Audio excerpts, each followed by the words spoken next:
Marhaban ya Ramadan, kita telah memasuki bulan suci Ramadan 1446 Hijriah. Bulan yang penuh dengan limpahan berkah, rahmat, dan ampunan. Bulan ini adalah momentum yang sangat berharga bagi kita semua untuk membersihkan hati, pikiran, dan perbuatan. Di bulan yang penuh berkah ini, mari kita tingkatkan ketakwaan dan amal ibadah kita. Menjalani bulan puasa dengan penuh keikhlasan dan kesabaran. Kami segenap jajaran komisaris, direksi, dan karyawan PT Semento Nasa mengucapkan Selamat menunaikan ibadah puasa Ramadan 1446 Hijriah. Wassalamualaikum warahmatullahi wabarakatuh.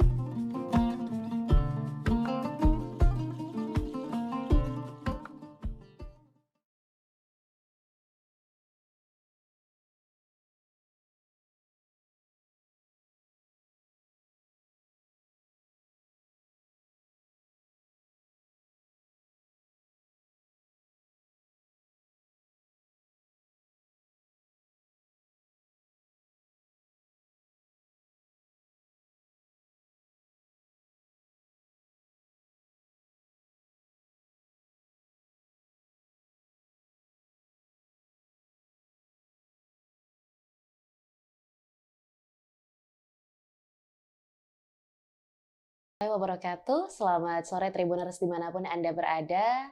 Alhamdulillah senang sekali pada sore hari ini saya Nisa Husnuzan dapat kembali membersamai Tribuners tentunya dalam syiar Ramadan 1446 Hijriah.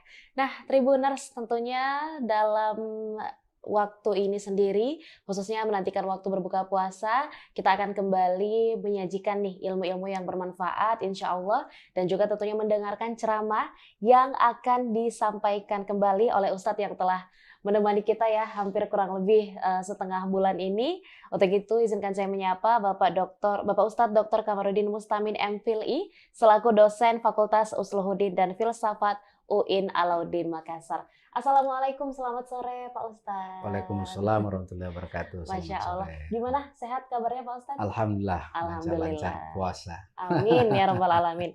Alhamdulillah ya, dan juga tentunya mudah-mudahan seluruh Tribuners kita sudah berada di pertengahan bulan suci Ramadan. Insya Allah semakin hari semakin ditingkatkan juga keimanan kita tentunya dalam beribadah di bulan yang penuh berkah ini. Amin. Nah, Pak Ustadz, kemarin di beberapa episode sebelumnya kita sudah membahas tentang amalan-amalan apa saja yang mungkin sebaiknya kita tambah nih intensitasnya selama bulan suci Ramadan. Kemarin juga sempat disebutkan salah satunya adalah dengan kembali membaca ayat suci Al-Quran, kembali memahami pesan-pesan di dalamnya. Mungkin dapat dijelaskan Pak Ustadz dalam ceramah kali ini mengenai 4 keutamaan mempelajari Al-Quran dan mengajarkannya. Silahkan Pak Ustadz. Ya, kasih Mbak Susan. Siap, Pak Ustadz. Assalamualaikum warahmatullahi wabarakatuh. Waalaikumsalam warahmatullahi wabarakatuh. Alhamdulillahi rabbil alamin. Wassalatu wassalamu ala rasulillah Sayyidina Muhammadin wa ala alihi wa sahbihi ulil kiram. Para pemirsa Tribuners yang insya Allah dicintai dan disayangi oleh Allah Subhanahu wa Ta'ala. Pada sore ini malam ke-16 Ramadan. Ya. Jadi ibaratnya Ramadan itu kita ini sudah mendaki. Sedikit lagi turun. Dan kegiatan ini diprakarsai oleh Tribun Timur dan didukung oleh PT Semento Nasa. Kali ini kita berbicara tentang 4 keutamaan mempelajari Al-Quran dan mengamalkannya. Yang pertama adalah kita ini menjadi manusia yang terbaik. Kata Nabi, khairukum man ta'allamal Qur'an wa 'allamahu.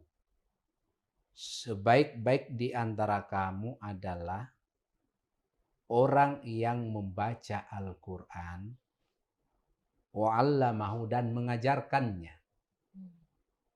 Alhamdulillah saya sangat bergembira karena saya sudah keliling ceramah di Kota Makassar dan itu menjadi tradisi masjid itu adalah tadarus Al-Quran one day one juz.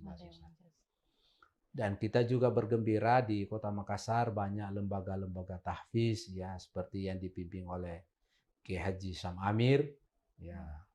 Itu banyak itu murid-muridnya sudah menjadi imam di Kota Makassar bahkan di luar Sulawesi Selatan. Juga demikian pesantren Asadiyah mencetak penghafal Al-Quran dan setiap bulan itu keluar menjadi imam tarwih baik di Sulsel maupun di luar Sulawesi Selatan. Ini menunjukkan bahwa umat Islam itu punya kesadaran mempelajari Al-Quran dan mengamalkannya. Ini harus kita pertahankan. Yang kedua, keutamaan yang kedua untuk orang yang mempelajari Al-Quran dan mengamalkannya itu nanti di hari kemudian itu dia akan mendapat syafaat dari Allah Subhanahu wa Ta'ala. Misalnya dari hadis Rasulullah Sallallahu Alaihi Wasallam, Iqra'ul Qur'ana fa innahu ya'ti yaumal qiyamati syafi'an li ashabi.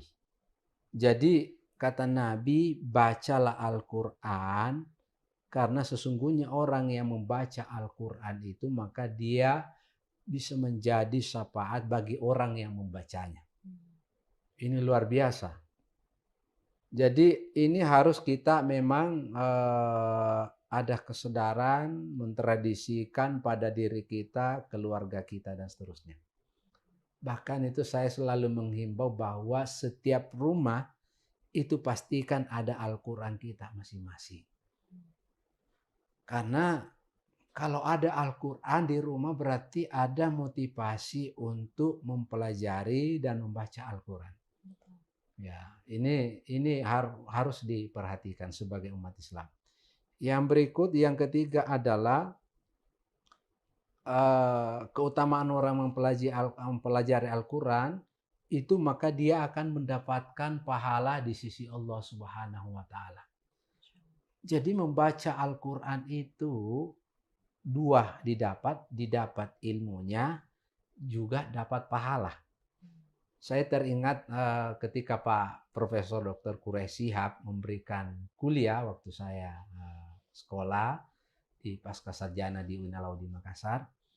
Dia selalu bilang bahwa membaca Al-Quran itu semakin dibaca maka kita semakin menemukan mutiara-mutiara.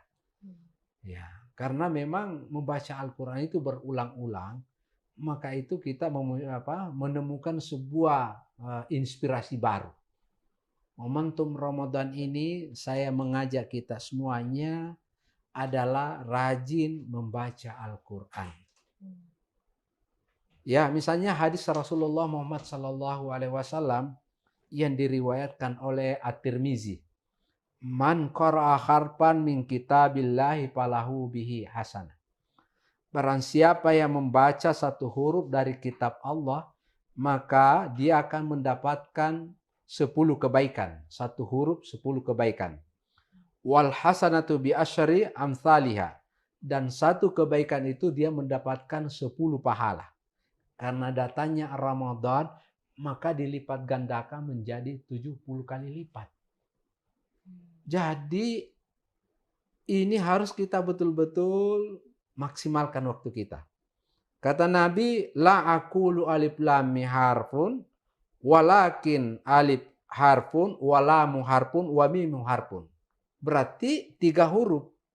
Berarti 30 pahala dan dilipat gandakan lagi. Yang terakhir saya kira ya keutamaan mempelajari dan mengamalkan Al-Quran nanti di hari kemudian itu dia hidup bersama para malaikat. Masya Allah. Saya saja Mbak Susan sebelum pelantikan Bupati, saya bersama Bupati Bone, senang sekali bersama Pak Bupati. Ya, apalagi kalau malaikat. Oleh karena itu, ya mari kita termotivasi mempelajari Al-Quran dan mengamalkannya. Saya ingin menyimpulkan ceramah saya pada sore ini, Yang pertama kesimpulannya, mari kita menyadari bahwa Al-Quran itu penting, kita harus baca. Jangan hanya baca Quran tetapi tidak baca Quran. Harus diseimbangkan, baca Quran dan baca Quran. Yang kedua, membaca Al-Quran itu dua didapat. Pertama dapat ilmunya, yang kedua dapat pahalanya. Mudah-mudahan kita konsisten selalu membaca Al-Quran. Saya kira itu Mbak Susan. Terima kasih. Masya Allah. Terima kasih banyak Ya, juga Pak Ustadz. makasih. Alhamdulillah, Tribuners kita juga sudah mendengarkan ya bahwa keutamaan untuk membaca Al-Quran sendiri itu bukan hanya ketika membacanya kita mendapatkan pahala, tapi juga menjadi ilmu yang baru, dan ketika kita amalkan setiap isinya, insya Allah juga akan menjadi pahala untuk kita semua. Amin ya rabbal alamin. Untuk itu Tribuners jangan lupa di pertengahan bulan suci Ramadan ini hingga selesainya nanti, bahkan setelah bulan suci Ramadan nanti, jangan lupa selain dari perubahan diri kita, yang terpenting adalah kita harus lebih semangat lagi untuk membaca ayat suci Al-Quran. Terima kasih banyak Tribuners. Nah tentunya terima kasih banyak juga Pak Ustadz kami sampaikan, dan juga tentunya untuk para Tribuners jangan lupa tetap saksikan Syiar Ramadan 1446 Hijriah di setiap harinya hanya di Tribun Timur. Untuk itu saya Nisa Husnuzan dan seluruh rekan kru yang bertugas pamit undur diri. Assalamualaikum warahmatullahi wabarakatuh dan sampai jumpa.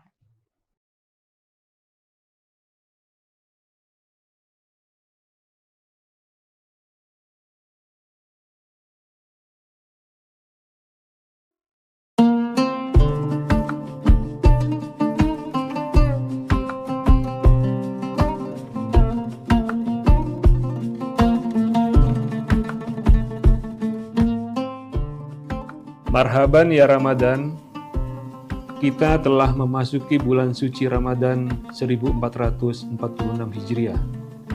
Bulan yang penuh dengan limpahan berkah, rahmat, dan ampunan. Bulan ini adalah momentum yang sangat berharga bagi kita semua untuk membersihkan hati, pikiran, dan perbuatan. Di bulan yang penuh berkah ini, mari kita tingkatkan ketakwaan dan amal ibadah kita. Menjalani bulan puasa dengan penuh keikhlasan dan kesabaran. Kami segenap jajaran komisaris, direksi, dan karyawan PT Semen Tonasa mengucapkan Selamat menunaikan ibadah puasa Ramadan 1446 Hijriah. Wassalamualaikum warahmatullahi wabarakatuh.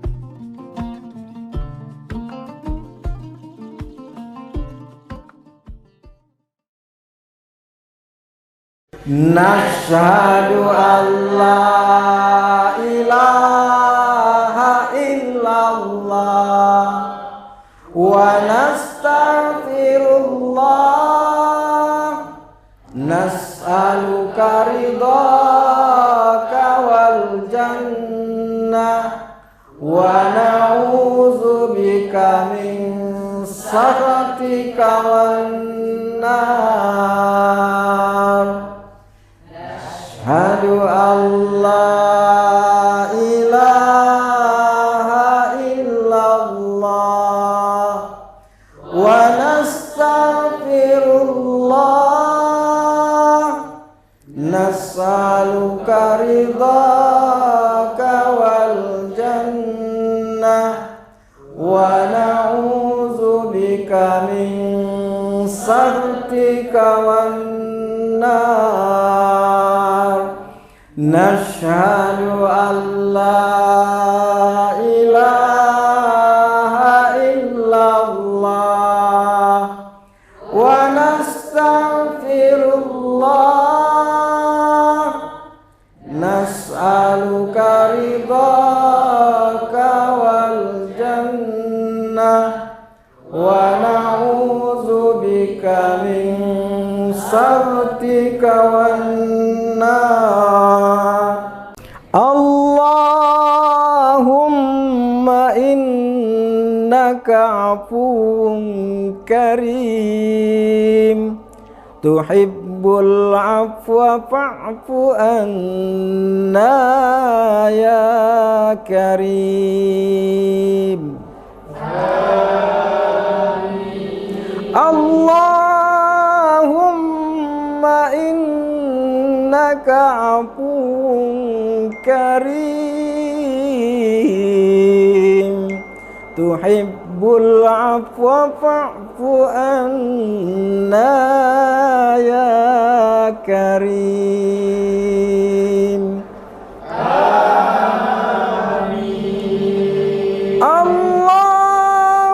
اللهم إنك عفو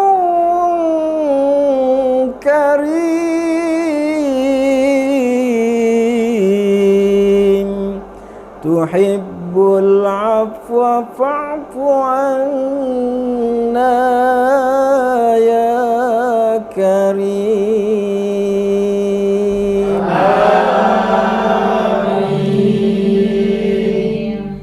نشهد أن لا إله إلا الله ونستغفر الله نسألك رضاك والجنة ونعوذ بك من سخطك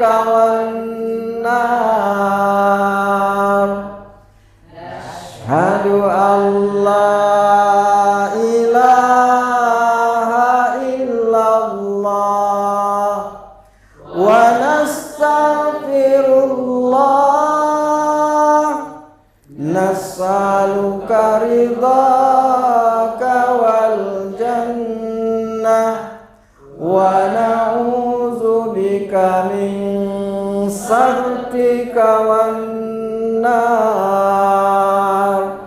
نشهد أن لا إله إلا الله ونستغفر الله نسألك رضاك والجنة ونعوذ بك من سخطك والنار اللهم إنك عفو كريم تحب العفو فاعف عنا يا كريم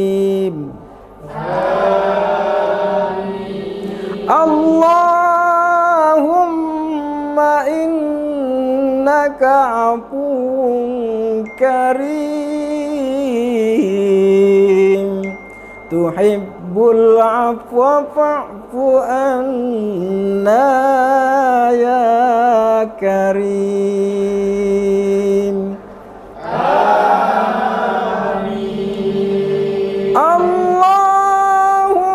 اللهم إنك عفو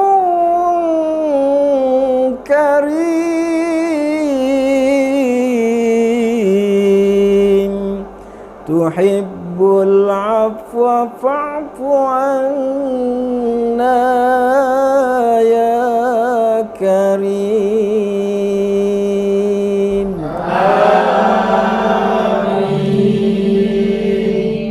نشهد أن لا إله إلا الله ونستغفر الله نسألك رضاك والجنة ونعوذ بك من سخطك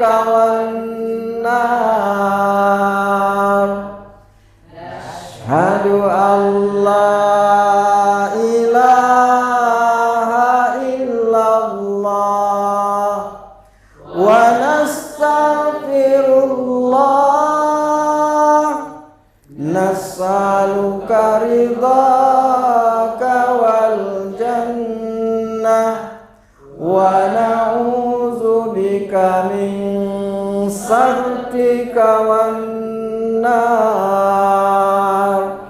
نشهد أن لا إله إلا الله ونستغفر الله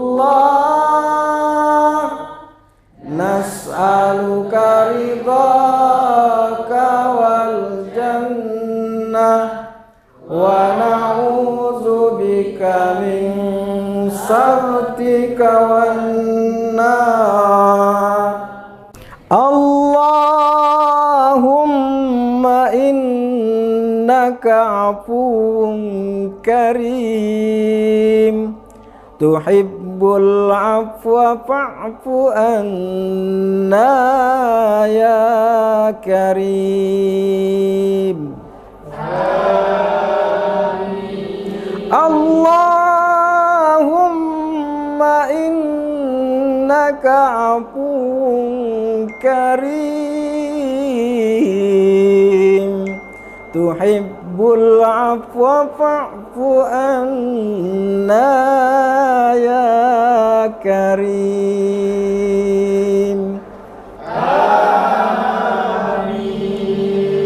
Allahumma innaka afuwun karim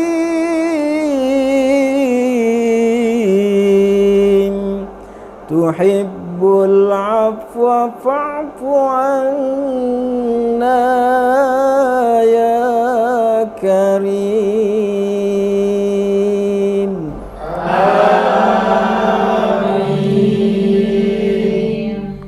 Nashhadu an la ilaha illallah wa nastaghfirullah nas'aluka ridhaka wal jannah wa na'udzubika min sakhatika wan nar.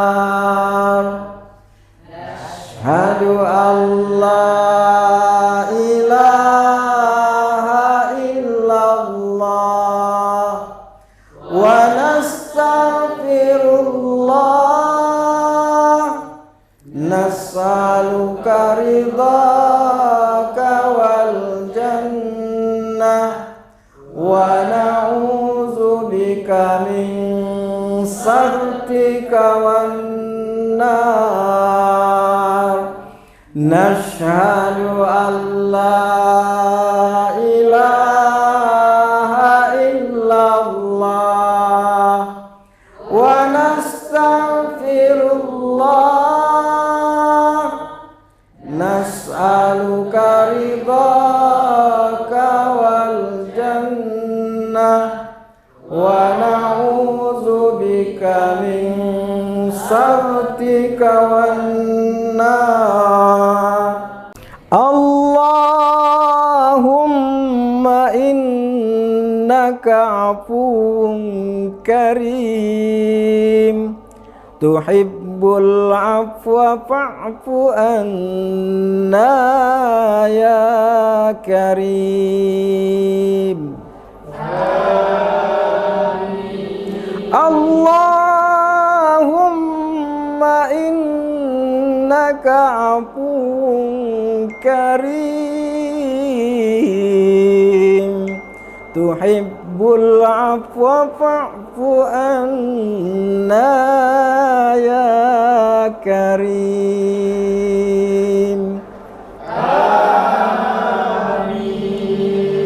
Allahumma innaka afuwun karim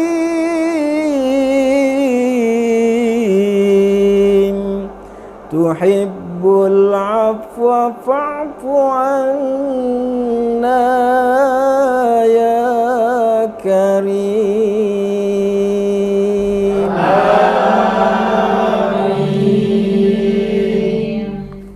Nashhadu an la ilaha illallah wa nastaghfirullah nas'aluka ridhaka wal jannah wa na'udzubika min sakhatika wan nar.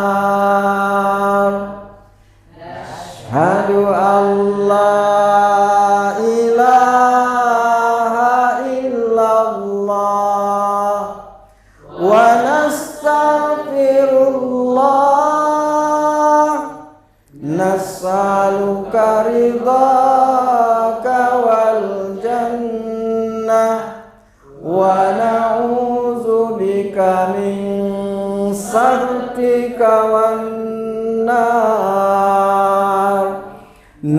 Nashhadu an la ilaha illallah wa nastaghfirullah nas'aluka ridhaka wal jannah wa na'udzubika min sakhatika wan nar.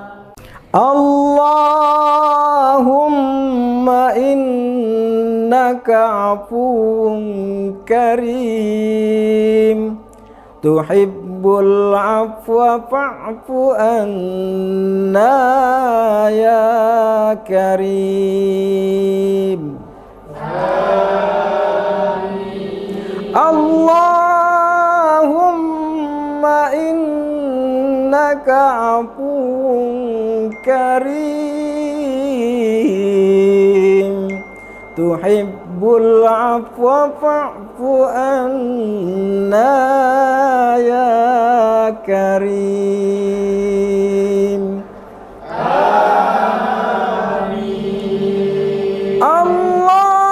Allahumma innaka afuwun karim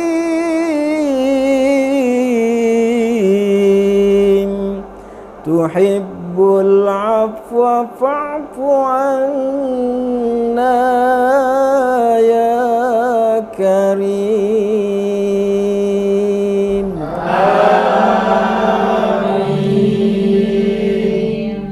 Nashhadu an la ilaha illallah wa nastaghfirullah nas'aluka ridhaka wal jannah wa na'udzubika min sakhatika wan nar. Ashhadu an la ilaha illallah wa nastaghfirullah nas'aluka ridhaka wal jannah wa na'udzubika min sakhatika wan nar. Nashhadu an la ilaha illallah wa nastaghfirullah nas'aluka ridhaka wal jannah wa na'udzubika min sakhatika wan nar. Allahumma innaka afuwun karim tuhibbul afwa fa'fu anna ya karim. Allahumma innaka afuwun karim tuhibbul afwa fa'fu anna ya karim.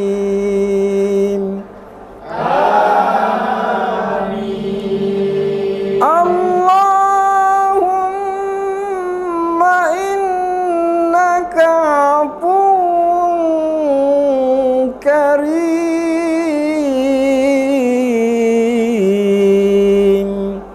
tuhibbul afwa fa'fu anna ya karim.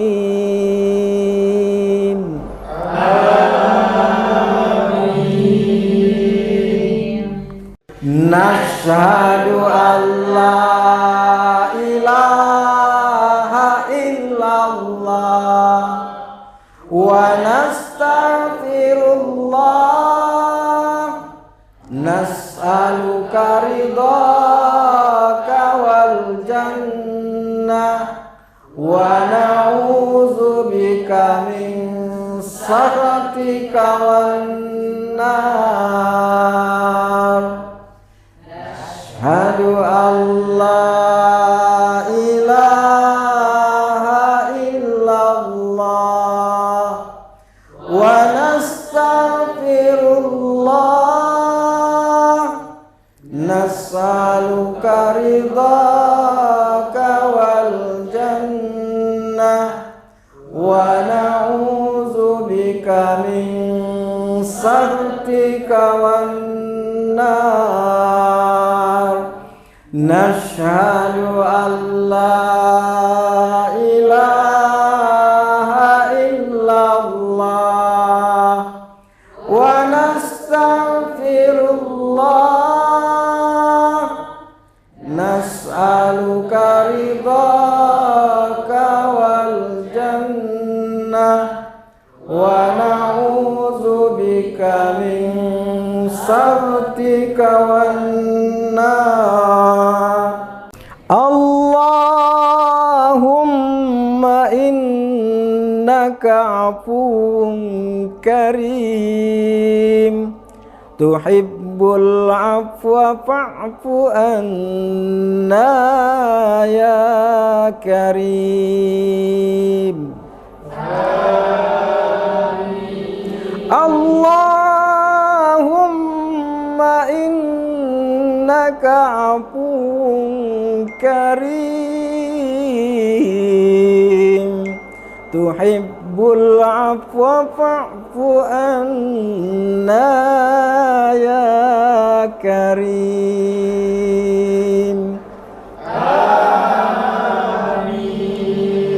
Allahumma innaka afuwun karim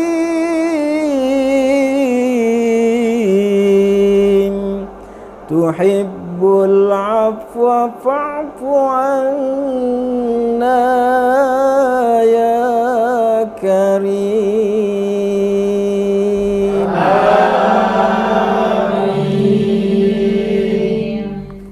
Nashhadu an la ilaha illallah wa nastaghfirullah nas'aluka ridhaka wal jannah wa na'udzubika min sakhatika wan nar. Asyhadu an la ilaha illallah wa nastaghfirullah nas'aluka ridhaka wal jannah wa na'udzubika min sakhatika wan nar. Nashhadu an la ilaha illallah wa nastaghfirullah nas'aluka ridhaka wal jannah wa na'udzubika min sakhatika wan nar. Allahumma innaka afuwun karim tuhibbul afwa fa'fu anna ya karim. Allahumma innaka afuwun karim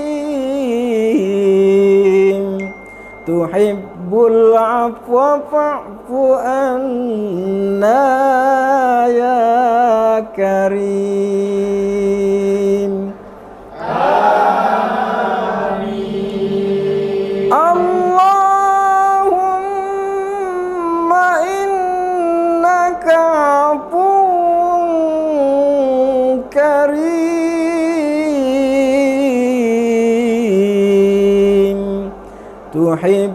العفو فاعف عنا يا كريم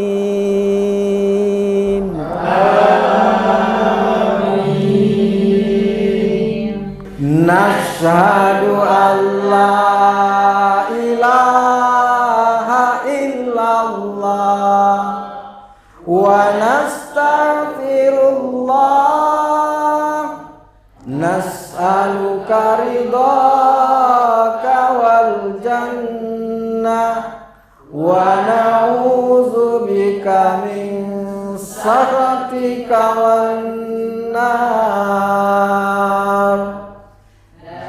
أشهد أن لا إله إلا الله ونستغفر الله نسألك رضاك والجنة ونعوذ بك من سخطك والنار نشهد أن لا إله إلا الله ونستغفر الله نسألك رضاك والجنة ونعوذ بك من سخطك والنار اللهم إنك عفو كريم تحب العفو فاعف عنا يا كريم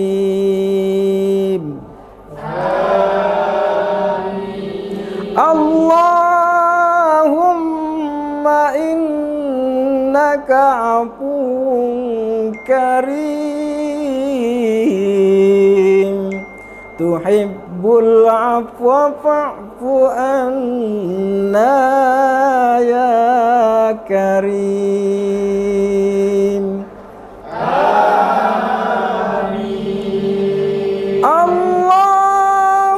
اللهم إنك عفو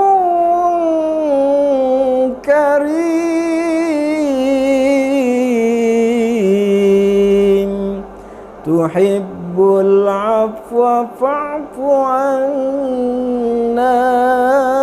يا كريم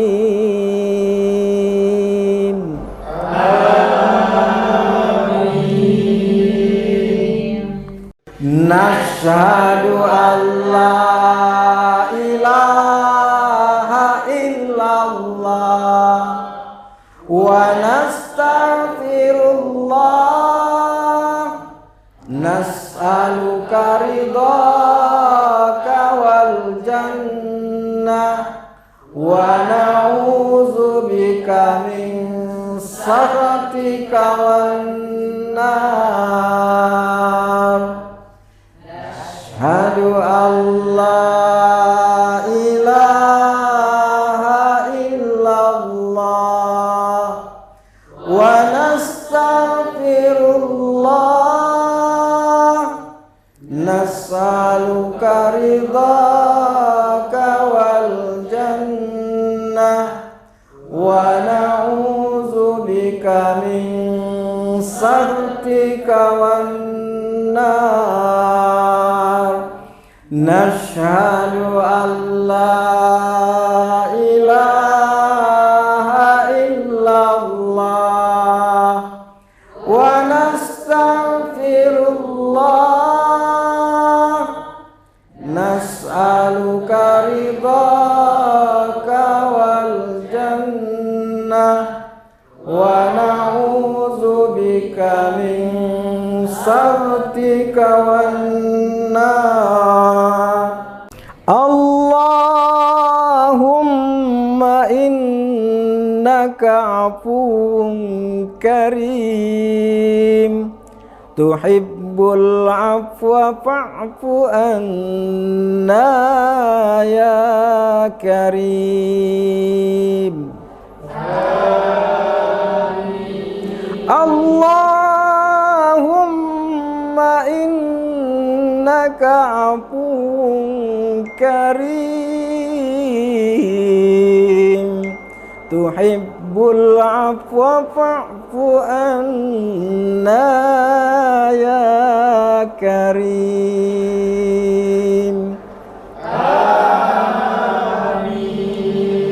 Allahumma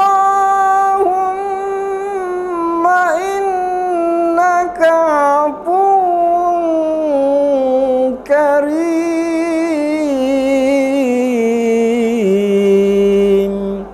tuhibbul afwa fa'fu anna ya karim.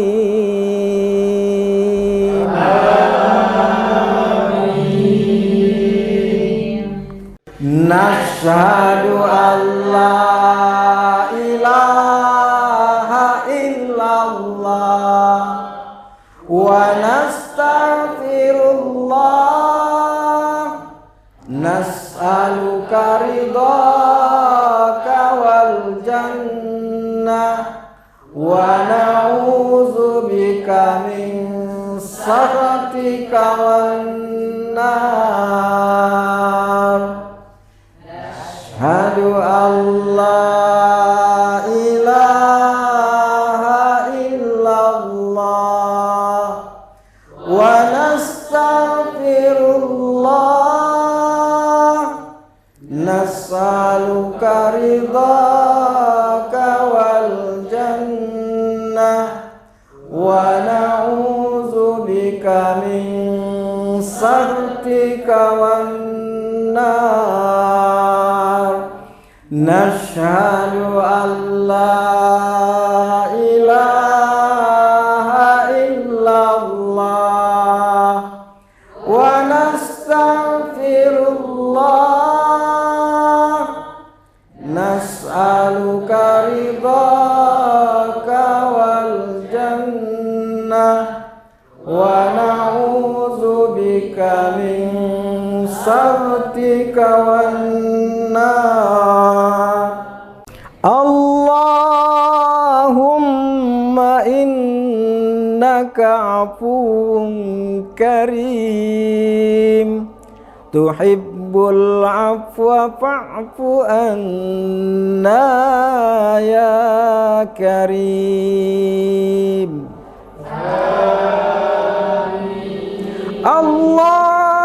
Allahumma innaka afuwun karim tuhibbul afwa fa'fu anna ya karim.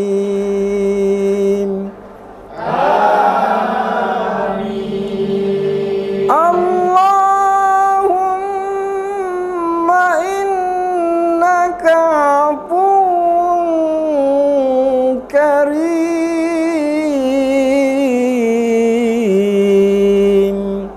tuhibbul afwa fa'fu anna ya karim.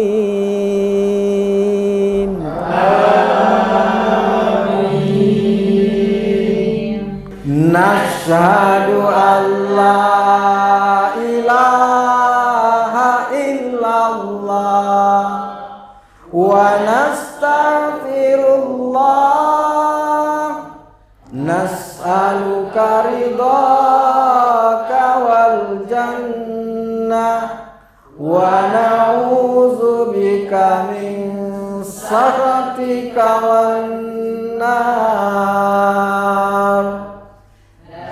Asyhadu an la ilaha illallah wa nastaghfirullah nas'aluka ridhaka wal jannah wa na'udzubika min sakhatika سخطك والنار نشهد أن لا إله إلا الله ونستغفر الله نسألك رضاك والجنة ونعوذ بك من سخطك والنار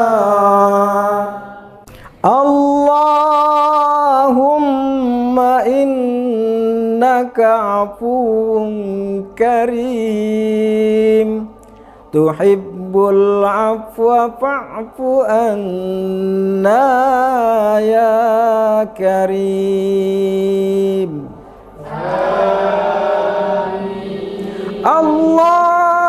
اللهم إنك عفو كريم تحب العفو فاعف عنا يا كريم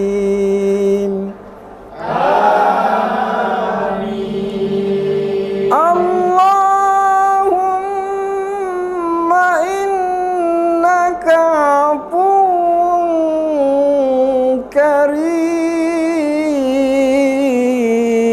كريم تحب العفو فاعف عنا يا كريم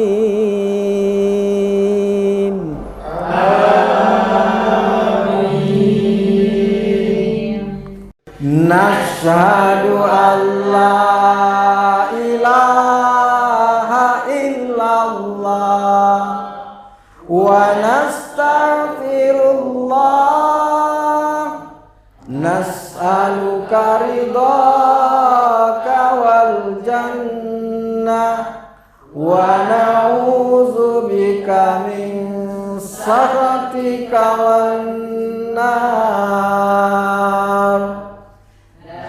أشهد أن لا إله إلا الله ونستغفر الله نسألك رضاك والجنة ونعوذ بك من سخطك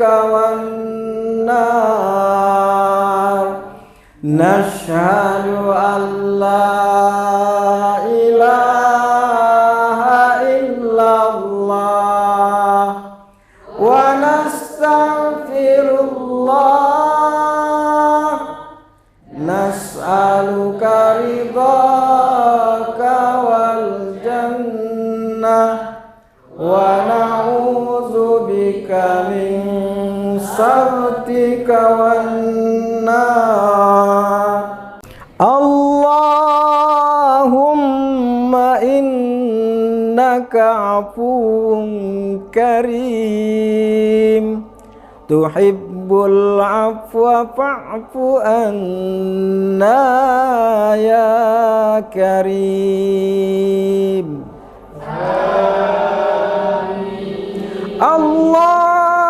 اللهم إنك عفو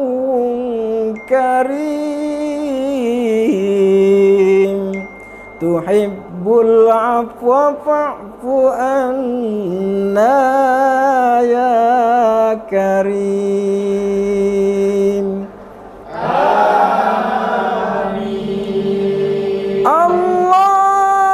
اللهم إنك عفو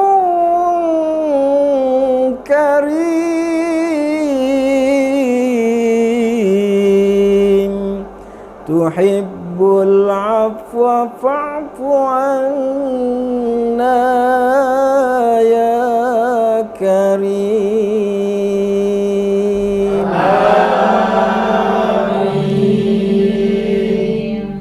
نشهد أن لا إله إلا الله ونستغفر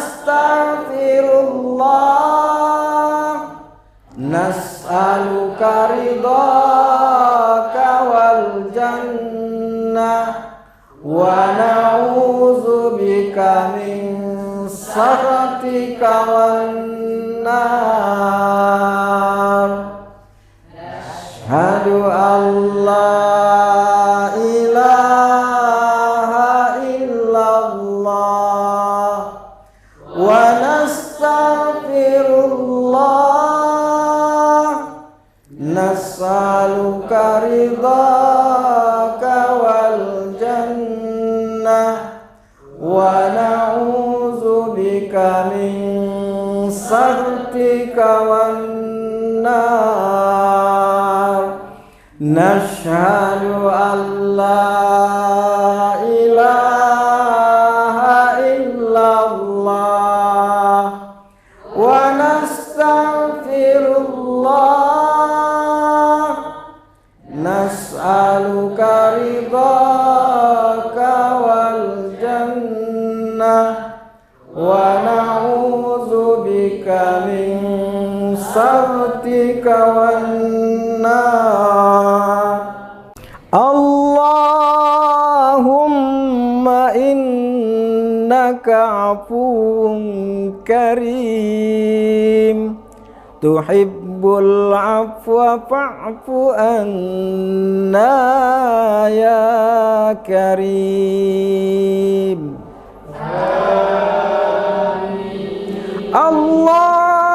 Allahumma innaka afuwun karim tuhibbul afwa fa'fu anna ya karim.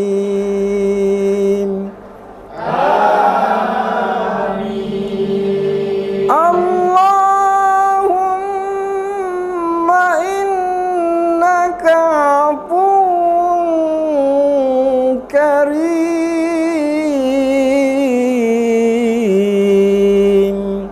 tuhibbul afwa fa'fu anna ya karim.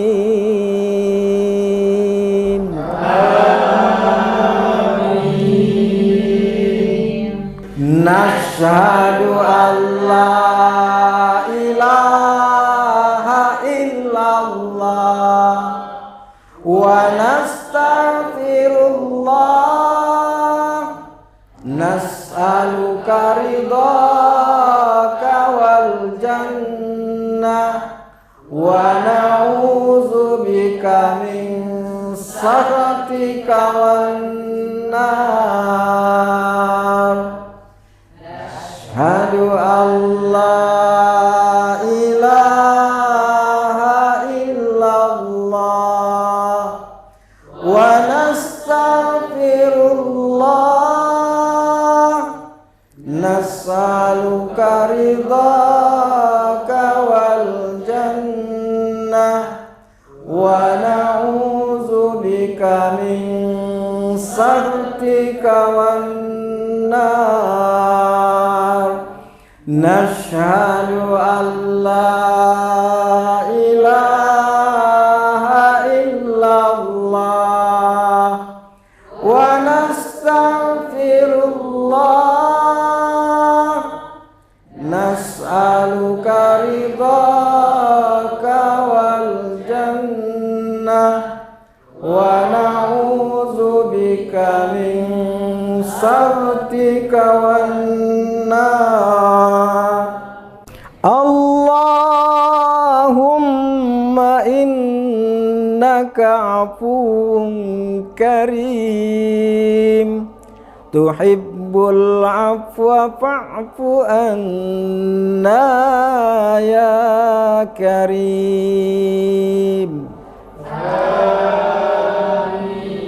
Allahumma innaka afuwun karim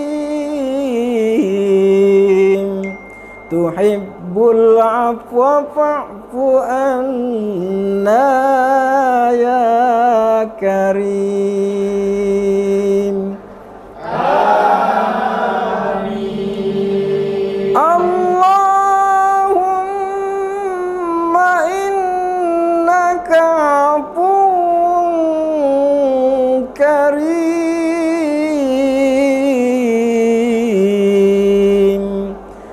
tuhibbul afwa fa'fu anna ya karim.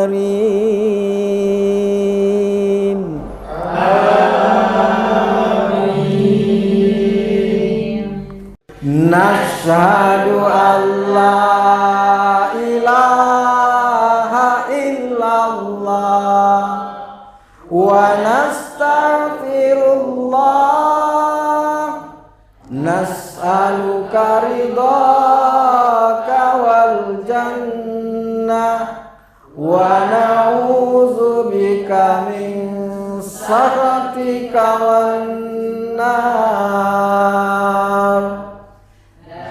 Asyhadu an la ilaha illallah wa nastaghfirullah, nas'aluka ridhaka wal jannah wa na'udzubika min sakhatika wan nar. Nashhadu an la ilaha illallah wa nastaghfirullah, nas'aluka ridhaka wal jannah wa na'udzubika min sakhatika wan nar. Allahumma innaka afuwun karim, tuhibbul afwa fa'fu anna ya karim. Allahumma innaka afuwun karim, tuhibbul afwa fa'fu anna ya karim.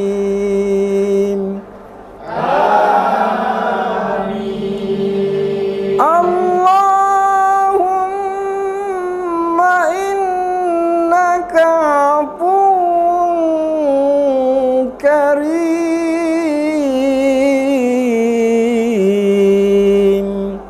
tuhibbul afwa fa'fu anna ya karim.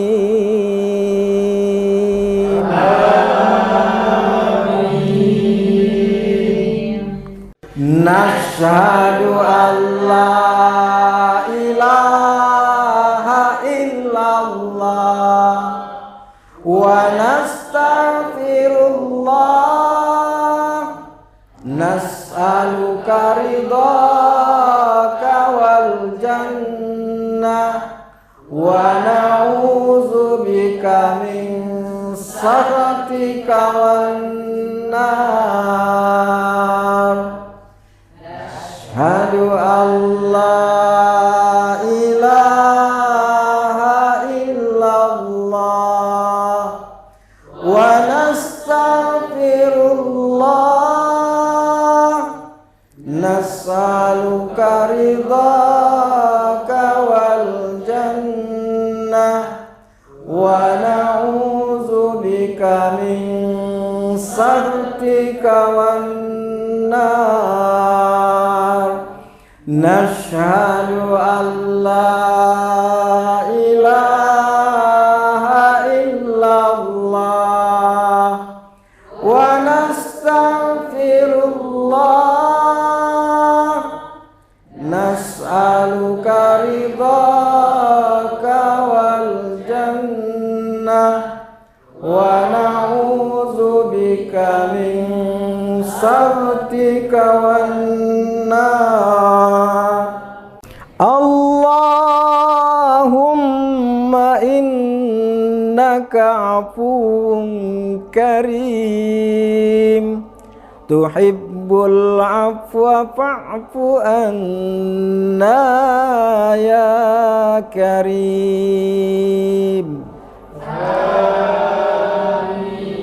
Allahumma innaka afuwun karim tuhibbul afwa fa'fu anna ya karim.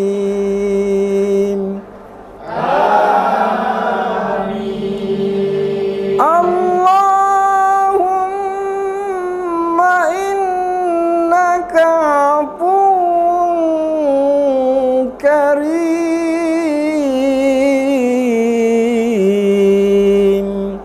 tuhibbul afwa fa'fu anna ya karim.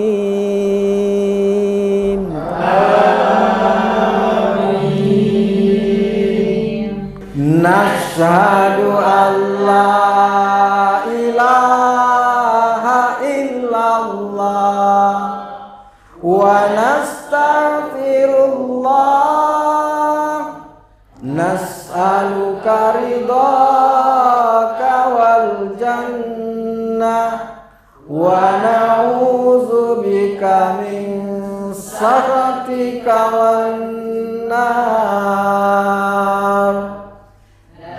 Ashhadu an la ilaha illallah wa nastaghfirullah nas'aluka ridhaka wal jannah wa na'udzubika min sakhatika wan nar. Nashhadu an la ilaha illallah wa nastaghfirullah nas'aluka ridhaka wal jannah wa na'udzubika min sakhatika wan nar. Allahumma innaka afuwun karim tuhibbul afwa fa'fu anna ya karim.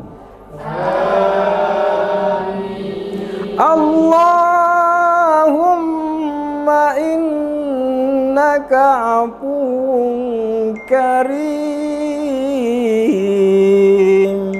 tuhibbul afwa fa'fu anna ya karim.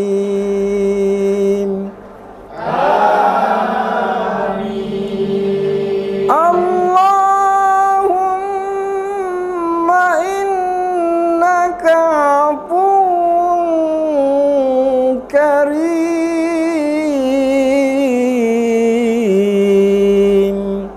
tuhibbul afwa fa'fu anna ya karim.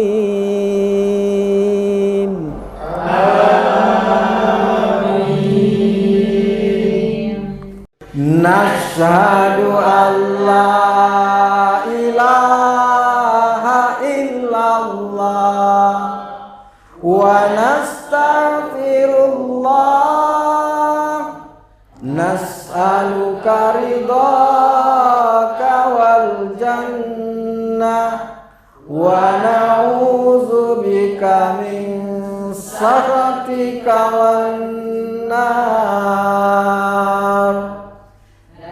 Ashhadu an la ilaha illallah wa nastaghfirullah nas'aluka ridhaka wal jannah wa na'udzubika min سخطك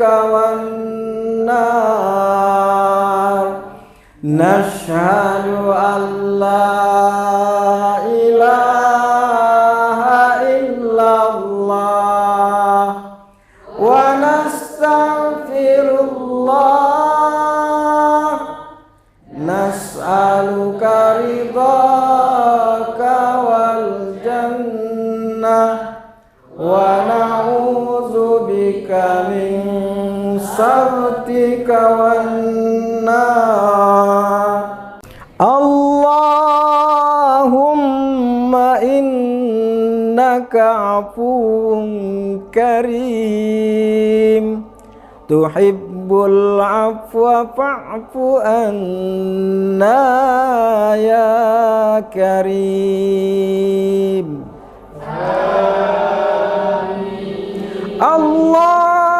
اللهم إنك عفو كريم تحب العفو فاعف عنا يا كريم آمين اللهم إنك عفو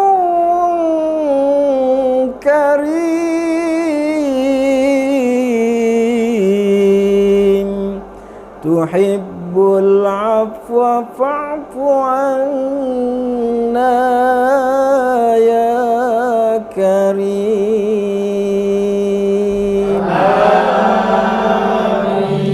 آمين نشهد أن لا إله إلا الله ونستغفر الله نسألك رضاك والجنة ونعوذ بك من سخطك والنار نشهد أن لا إله إلا الله ونستغفر الله نسألك رضاك والجنة ونعوذ بك من سخطك والنار نشهد أن لا إله إلا الله ونستغفر الله نسألك رضاك والجنة ونعوذ بك من سخطك والنار اللهم إنك عفو كريم تحب العفو فاعف عنا يا كريم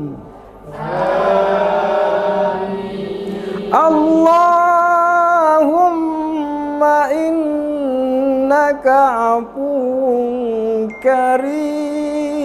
كريم تحب العفو فاعف عنا يا كريم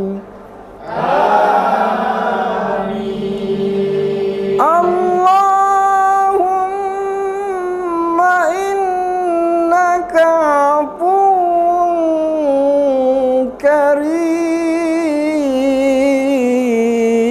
كريم تحب العفو فاعف عنا يا كريم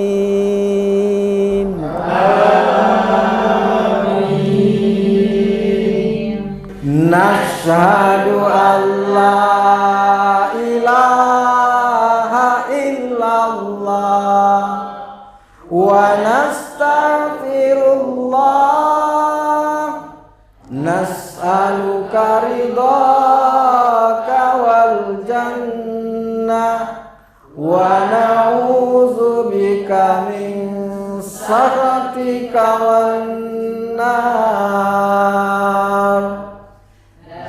Asyhadu an la ilaha illallah wa nastaghfirullah nas'aluka ridhaka wal jannah wa na'udzubika min sakhatika wan nar.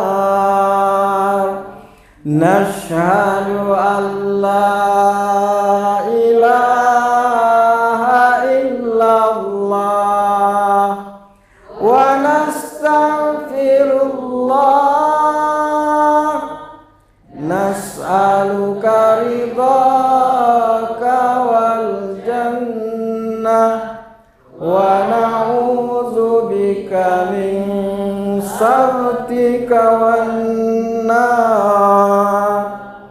Allahumma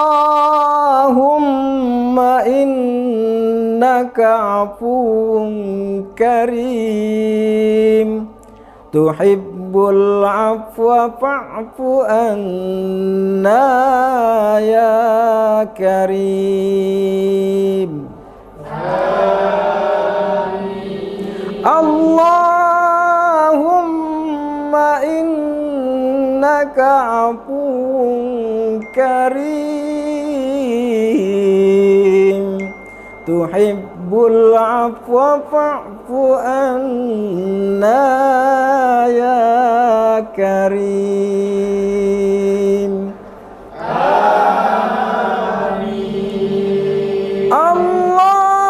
Allahumma innaka afuwun karim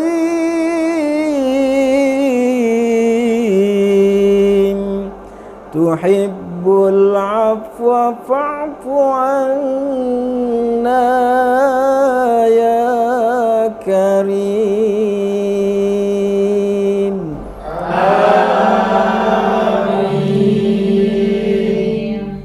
Nashhadu an la ilaha Allahumma laka sumna wa ala rizqika aftarna zahabat dam'u wa batallatil uruq wa thabatal ajru insyaallah.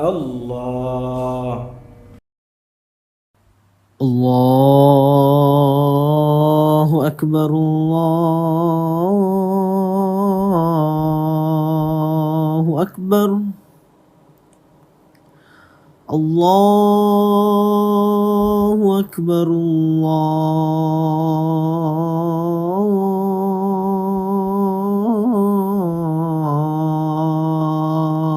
Allahu akbar. Asyhadu an la ilaha illallah.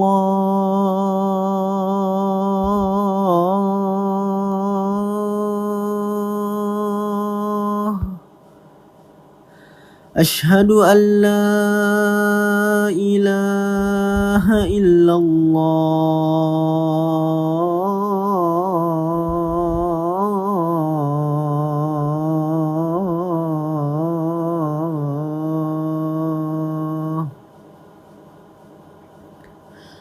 Asyhadu anna Muhammadar Rasulullah.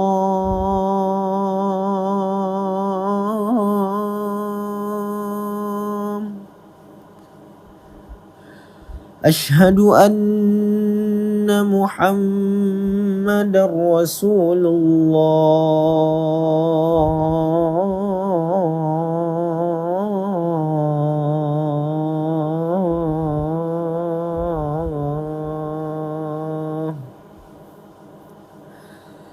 Hayya 'alas salah.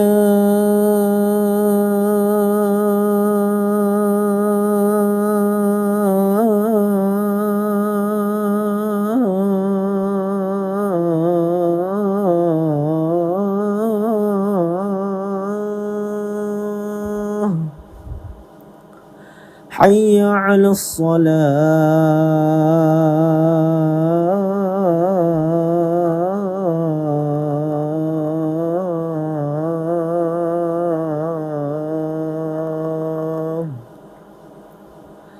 حي على الفلاح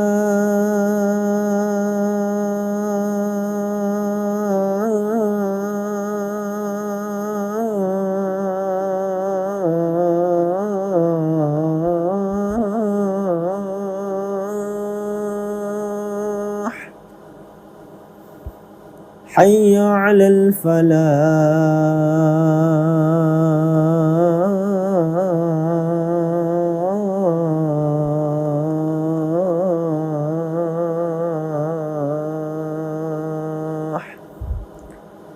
الله أكبر الله أكبر لا إله إلا الله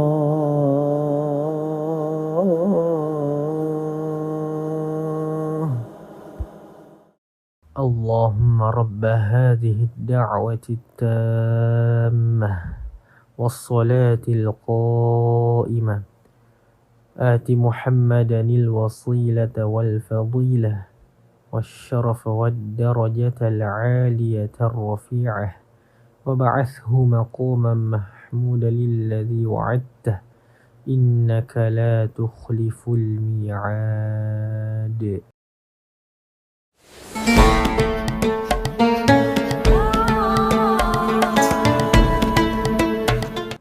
Assalamualaikum warahmatullahi wabarakatuh. Halo Tribuners, kembali lagi dalam podcast spesial Ramadan Wanita dan Islam. Kali ini dengan narasumber dan juga topik-topik yang menarik untuk dibahas dalam bulan Ramadan. Bersama saya Garneta Lia Widianti sebagai host dalam podcast kali ini, dan juga yang menemani saya narasumber istimewa kita ada Ibu Dr. Siti Tatmainul Qulub MSI. Selamat datang Ibu, bagaimana kabarnya Ibu Inung? Alhamdulillah baik Mbak Lia. Nah, Bu Inung ini akrab di UIN Sunan Ampel Surabaya, dipanggil sebagai Ibu Inung. Nah, Ibu Inung ini merupakan ketua dari program studi ilmu falak di Fakultas Syariah dan Hukum UIN Sunan Ampel Surabaya. Kali ini dalam podcast spesial Ramadan Wanita dan Islam akan membahas tentang hilal, atau kita akan mengobrol seputar hilal, rahasia penentuan awal dalam bulan Ramadan. Nah, mungkin bagi Sobat Tribuners dan juga beberapa orang yang awam tentang ilmu falak masih belum mengetahui apa sih ilmu falak itu. Dari Ibu Inung mungkin bisa bantu untuk dijelaskan apa sih ilmu falak itu, Ibu. Baik, terima kasih Mbak Lia ya. Ilmu falak mungkin kita mengenalnya di Indonesia dikenal dengan ilmu hisab ru'yat, yaitu ilmu yang mana mempelajari tentang benda-benda langit, khususnya ada matahari, bulan, dan juga bumi yang terkait dengan ibadah umat Islam. Jadi objek kajian dari ilmu falak itu ada menentukan arah kiblat, menentukan awal waktu sholat, menentukan awal bulan Qamariyah atau kita kenal dengan kalender Islam, dan juga untuk menentukan gerhana, baik gerhana matahari ataupun gerhana bulan. Jadi kegiatan kalau kita belajar ilmu falak itu ada dua, yaitu menghitung dan juga meru'yah atau observasi. Gitu Mbak. Wah, berarti ilmu falak ini hampir sama seperti astronomi ya Ibu? Hampir sama, hanya saja ilmu falak ini lebih khusus lagi. Kalau astronomi itu berkaitan dengan benda-benda langit tapi umum. Jadi dari segi sainsnya dikenal dengan theoretical astronomy, mungkin kalau itu adalah ilmu astronomi. Tapi kalau ilmu falak ini lebih ke practical astronomy. Bagaimana ilmu astronomi itu dipraktekkan untuk ibadah umat Islam, seperti itu. Ya.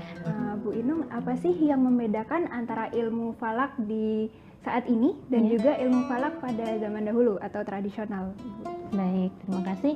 Kalau ilmu falak saat ini itu kita sudah lebih canggih ya, lebih modern dengan berbagai alat, di mana alat-alat tersebut bisa digunakan baik secara manual ataupun secara digital ya. Kita ada teodolit, ada teleskop, kemudian juga alat-alat yang bisa merekam dan seterusnya.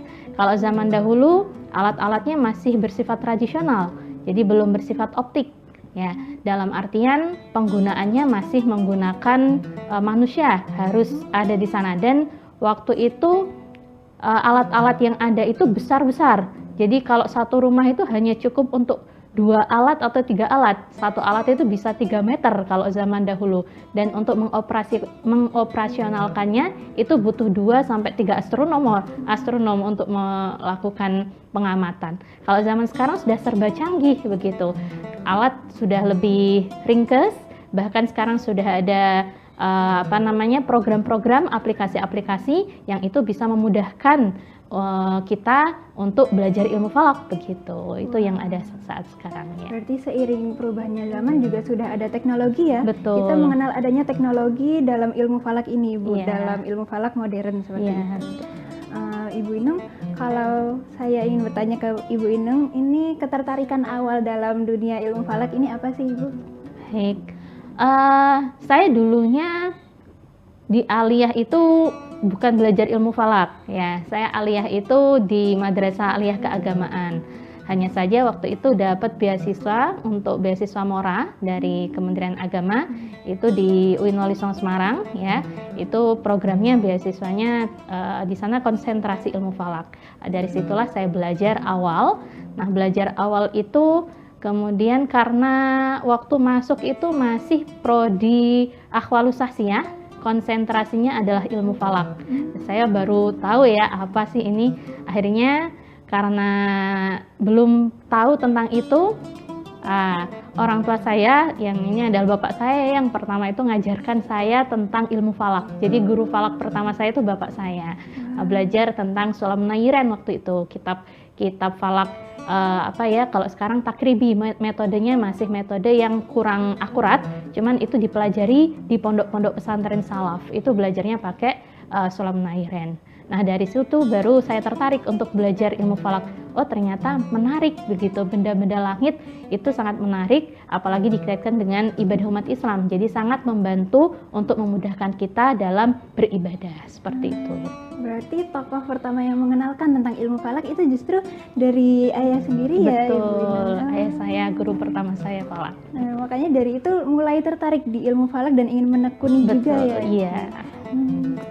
Ibu Inung, mungkin kalau dari ketertarikan ini, apa sih yang membuat mahasiswa atau orang-orang ini tertarik untuk belajar ilmu falak itu sendiri, Bu? Ya, biasanya mahasiswa itu tertarik kalau sudah observasi. Ya, kalau sudah ngamati praktek itu tertarik. Kemudian kalau sudah ngitung, yang mana ngitungnya sudah pakai kalkulator ya, kalau sudah dapat hasilnya itu seneng banget begitu. Maka kalau di kampus itu saya sering ngajarkan itu dari yang praktis-praktis. Kita nggak ngajarkan dari yang sulit-sulit ya, ngajarkannya yang praktis-praktis dulu. Bagaimana sin 5 derajat itu cara nombolnya di kalkulator itu seperti apa? Oh, dapat hasilnya sama. Mereka seneng ya. Dari yang praktis-praktis seperti itu akhirnya mereka juga tertarik. Oh, ternyata ilmu falak itu mudah begitu. Karena orang menganggap bahwa belajar ilmu falak itu ilmu yang sulit karena memang langka dan kesannya itu jadi momok begitu ya. Jadi momok bagi masyarakat atau kaula muda sekarang yang itu matematika itu sulit. Ilmu falak itu lebih terkesan sama dengan matematika begitu. Tapi kalau kita sudah mengenalkan dengan hal-hal yang praktis, mengenalkan bagaimana cara pencet kalkulator, bagaimana neropong, bagaimana mengsimulasikan dengan alat-alat yang canggih begitu, teropong dan sebagainya, mereka tertarik seperti itu. Karena memang ilmu falak itu memang fokusnya di praktiknya ya. Betul, banyak di praktiknya. Ibu Inung, kalau dari melihat hilal sendiri ini berarti berkaitan dengan istilah Ruqyatul Hilal ya, Ibu? Kalau dari istilah Ruqyatul Hilal itu apa sih, Ibu? Baik. Kita mengenal ada 2 metode ya untuk menentukan awal bulan. Jadi Ru'yatul Hilal itu lebih terkait dengan penentuan awal bulan Komariah. Ada 2 metode yang digunakan untuk menentukan awal bulan Komariah. Yang pertama adalah metode ru'yah atau melihat hilal. Yang kedua adalah metode hisab atau menghitung posisi hilal. Nah, 2 metode ini sama-sama merupakan cara untuk menentukan awal bulan Komariah ya. Hanya saja memang pendekatan yang digunakan berbeda. Kalau di Indonesia biasanya ru'yah itu terkesan sebagai metode yang digunakan oleh Nahdlatul Ulama. Kita di Indonesia ada Ormas Islam ya. Nah, Nahdlatul Ulama menggunakan ru'yatul hilal, sedangkan metode hisab itu digunakan oleh Ormas Muhammadiyah. Nah, sebenarnya dua-duanya itu sama metode begitu, cara untuk menentukan awal bulan, dan dua-duanya itu dihasilkan dari penafsiran ayat Quran ataupun hadis yang berkaitan dengan hilal ya. Ada ayat Quran yas'alunaka 'anil ahillah qul hiya mawaqitu lin-nasi wal hajj wa laysal birru bi an ta'tul buyuta min zuhuriha walakinnal birra man ittaqa wa ta'tul buyuta min abwabiha wattaqullaha la'allakum tuflihun. Nah, di situ ada yas'alunaka 'anil ahillah ya, tentang hilal itu sendiri. Nah, untuk melihat hilal itu metodenya dengan hadis sumu li ru'yatihi wa aftiru li ru'yatihi fa in ghumma 'alaikum fa akmilu iddata sya'bana salasina. Ada kata ru'yah di sana. Nah, kata ru'yah itu ada yang memaknai secara tekstual. Secara tekstual berarti harus melihat begitu ya, melihat dengan mata kepala, melihat dengan perbuatan. Artinya ya ru'yah itu sendiri, ru'yatul hilal. Ada yang memaknai dengan kontekstual. Kalau zaman dulu mungkin Nabi itu sulit untuk melihat hilal, untuk melakukan hisab begitu ya. Jadi yang bisa dilakukan hanya ru'yah secara fi'li atau ru'yah dengan mata kepala, dengan perbuatan. Nah, sekarang ru'yah itu bisa digantikan dengan hisab. Ada yang memaknai seperti itu. Sehingga kemudian dijadikan hisab itu sebagai metode untuk menentukan awal bulan Qamariah. Jadi begitu sejarahnya. Betul. Untuk perbedaannya antara metode ru'yatul hilal dengan hisab. Ini apakah menjadi salah satu faktor juga Bu Inung untuk mengapa sih berbeda setiap tahunnya antara tadi ormas yang Nahdlatul Ulama dan juga dengan Muhammadiyah itu sendiri? Ya, salah satunya adalah dari metode penentuan awal bulan Qamariah. Jadi ada yang memaknai dengan hisab ya. Hisab itu sendiri kan melihat hilal dengan perhitungan, dengan akal. Jadi kalau dari hisab itu sendiri, kalau di Indonesia Muhammadiyah sekarang menetapkannya masih menggunakan wujudul hilal, di mana hisab wujudul hilal itu kalau dari perhitungan hilalnya sudah di atas ufuk, maka besoknya itu sudah tanggal 1. Di atas ufuk itu berarti di atas 0 derajat, berapapun ketinggiannya itu ya. Tapi kalau metode ru'yah itu harus bisa dilihat hilalnya.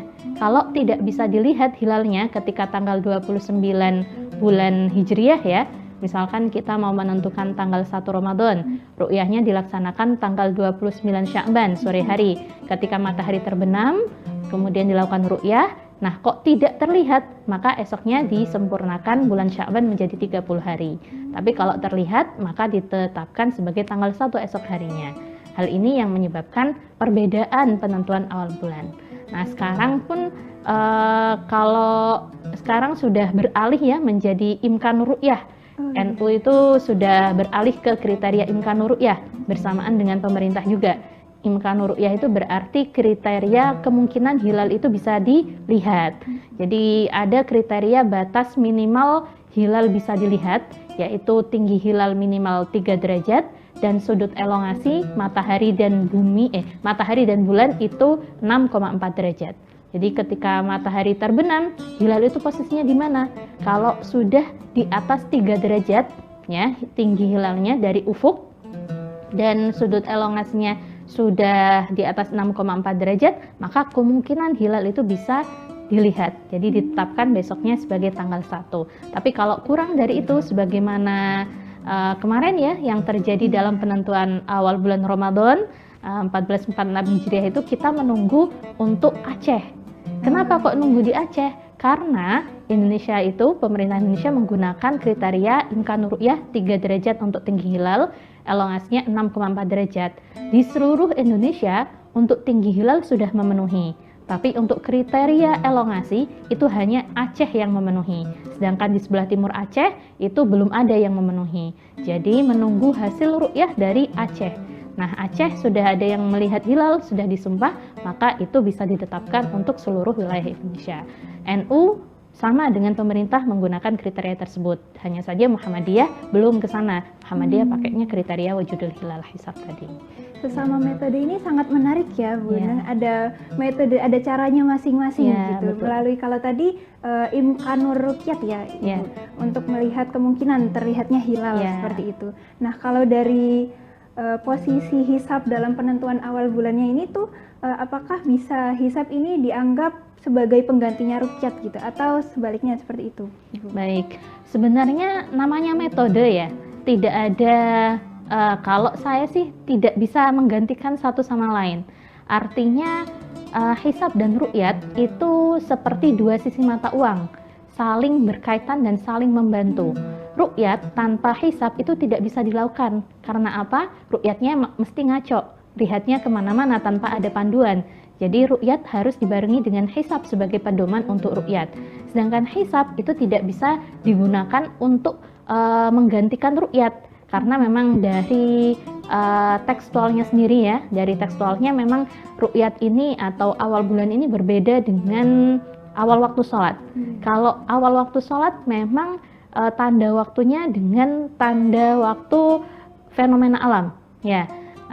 Lidulu kisyamsi, karena tergelincirnya matahari itu untuk waktu sholat zuhur, dan seterusnya. Tidak ada kata-kata harus melihat bagaimana matahari tergelincir, itu tidak ada seperti itu. Tapi dengan fenomena alam ya, untuk subuh itu terlihatnya fajar sodik ya, fajar sodik atau fajar sodik dan fajar sodik ya, berakhir ketika matahari terbit. Nah, itu hanya fenomena alam yang menjadi tanda untuk waktu sholat. Berbeda untuk awal bulan. Awal bulan di sana ada redaksi ru'yah hilal. Nah, makanya kalau pemerintah itu tidak mau meninggalkan ru'yah juga ya, sama, karena memang dua-duanya ini saling melengkapi. Kalau di NU sih ru'yah ini menjadi ta'abbudi. Artinya sesuatu yang bernilai ibadah, tidak bisa ditinggalkan, tidak bisa ditafsirkan dengan ta'akuli atau hisab saja, digantikan dengan hisab, begitu tidak bisa. Nah, seperti itu. Kalau menurut saya, hisab dan ru'yat saling berkaitan, kita tidak bisa meninggalkan salah satu, begitu. Untuk awal bulan, terutama Ramadan, Syawal, Zulhijjah, kita mesti harus pakai ru'yat juga. Nah, hisab sebagai pedoman, tapi kalau selain dari itu, kita bisa pakai hisab saja. Karena memang dalilnya sumu li ru'yatihi wa aftiru li ru'yatihi, berpuasalah kalian karena melihat hilal, berarti untuk menentukan satu Ramadan, dan berbukalah kalian untuk dengan melihat hilal. Jadi untuk satu Syawal kita juga pakainya adalah ru'yah itu sendiri. Tapi untuk selain bulan itu tidak ada dalil yang menunjukkan kita harus ru'yah, tidak ada. Jadi untuk selain bulan yang tadi itu bisa pakai hisab. Ya, seperti itu. Wah, ini sangat menarik sekali untuk materi kali ini, dan juga sangat berbobot ya Ibu. Baik itu metode hisab ataupun metode ruqyatul hilal, itu keduanya memiliki cara dan saling berkaitan juga. Gitu. Kalau kita melihat dari kedua metode ini, apakah terdapat kekurangan dan juga kelebihannya Ibu dari masing-masing ini? Pasti ya, jadi masing-masing itu memiliki kekurangan dan kelebihan. Kalau metode hisab itu kita bisa menghitung 100 tahun kemudian kapan, sudah pasti itu hisab. Kita bisa buat kalender dengan hisab. Kita bisa menentukan kapan kita siap-siap untuk puasa atau siap-siap lebaran, sudah bisa masak untuk besok pasti hari lebaran gitu, sudah masak. Iya, itu sudah pasti kalau pakai hisab. Tapi berbeda kalau hisab tapi tidak bisa digunakan untuk karena memang ibadah patokannya ya tadi terlihatnya itu. Memang mungkin kalau menggunakan hisab itu sudah masuk secara hitungan, tapi secara fisik tidak terlihat, begitu kan? Nah, seperti itu untuk hisab. Tapi kalau untuk ruqyat itu pasti terkendala dengan cuaca dan tidak pasti. Ya, terkendala cuaca, apalagi di Indonesia yang cuacanya itu seringkali mendung, berawan, sehingga sulit sekali untuk bisa menemukan hilal. Nah, itu kendalanya, kekurangannya di sana. Kita tidak bisa membuat kalender juga berdasarkan ruqyat. Tetapi ruqyat itu sesuai dengan dalil Al-Quran, dalil hadisnya, yang mana memang untuk ibadah kita harus melihat hilal itu, harus disesuaikan. Contohnya seperti kemarin yaitu cuacanya juga mendung, seluruh Indonesia ya sulit sekali untuk melihat hilal. Tapi ya memang kalau para ulama itu untuk ibadah itu ya mesti harus dilakukan yang melihat hilal tadi itu. Ya, seperti itu. Bu Inung, untuk teknologinya sendiri dalam dunia modern, ilmu falak modern saat ini, apa saja sih Bu alat-alat yang digunakan untuk membantu proses dari ruqyatul hilal itu sendiri? Ya, banyak sekali alat yang bisa digunakan, dari alat yang tradisional ataupun alat yang canggih begitu ya. Kalau alat tradisional dulu orang menggunakan rubuk mujayab dan juga ada gawang lokasi, ya, semacam besi begitu berukuran segi 4 gitu, atau garis yang menunjukkan di mana sih posisi hilal, baik azimutnya, ya, arahnya, atau ketinggiannya begitu, atau altitudenya. Itu adalah gawang lokasi. Rubuk mujayab itu hampir sama dengan teropong, tapi dia tidak punya lensa untuk memperbesar atau memperkecil. Ya, cuman bisa melihat untuk ketinggian benda langit itu pakai rubuk mujayab itu bisa. Itu untuk alat yang tradisional. Beberapa tempat seperti Cakung itu masih pakai rubuk mujayab. Masih ada yang beberapa tempat ru'yah itu masih pakai gawang lokasi. Tapi kebanyakan sekarang beralih ke modern. Modern itu pakai teleskop, ya, kemudian pakai teodolit, ya, teodolit, kemudian ya ada kamera untuk merekam begitu citra hilal dan beberapa alat lain, tapi utamanya biasanya teleskop, teodolit sama kamera itu untuk merekam. Ya. Mungkin ini yang terakhir juga, Ibu Inung, mungkin dari Ibu Inung bisa memberikan apa sih urgensinya untuk kita belajar atau setidaknya mengetahui dasarnya dari ilmu falak itu sendiri, melihat hilal dan lain sebagainya itu, Ibu Inung. Baik, belajar ilmu falak itu penting untuk kita. Karena apa? Karena ibadah kita pasti terkait dengan waktu, pasti terkait dengan arah. Maka setidaknya kita harus tahu belajar ilmu falak. Maka kalau kita lihat hukum belajar ilmu falak itu adalah fardu kifayah, ya. Fardu kifayah, harus ada orang yang paham, harus ada orang yang ahli dalam hal itu karena terkait dengan ibadah. Kalau tidak ada ahli semuanya berdosa. Itu untuk ilmu falak sendiri. Nah, dan ilmu falak kalau kita tahu, kita bisa, kalau untuk Indonesia kita bisa toleran, ya. Ada orang yang berbeda dengan kita.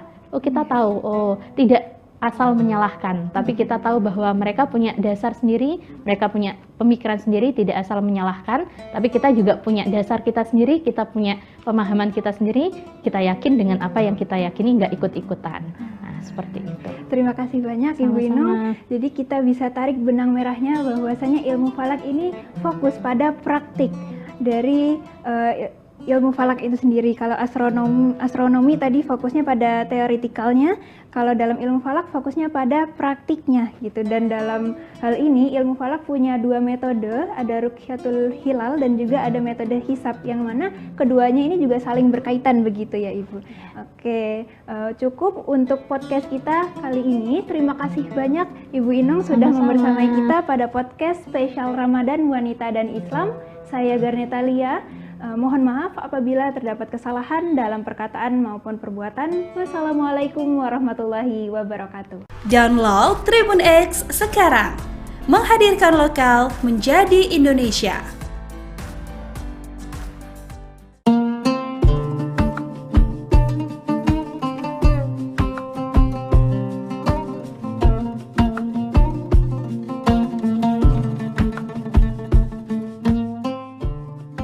Marhaban ya Ramadan, kita telah memasuki bulan suci Ramadan 1446 Hijriah.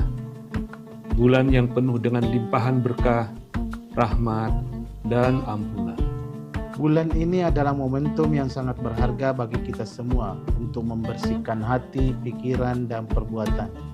Di bulan yang penuh berkah ini, mari kita tingkatkan ketakwaan dan amal ibadah kita. Menjalani bulan puasa dengan penuh keikhlasan dan kesabaran.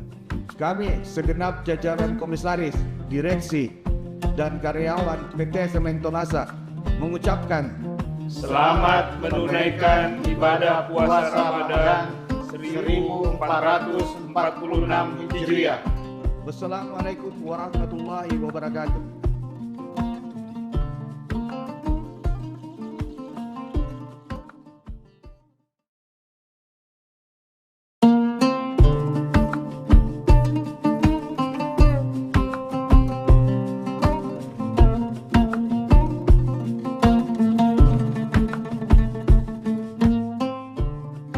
Marhaban ya Ramadan, kita telah memasuki bulan suci Ramadan 1446 Hijriah.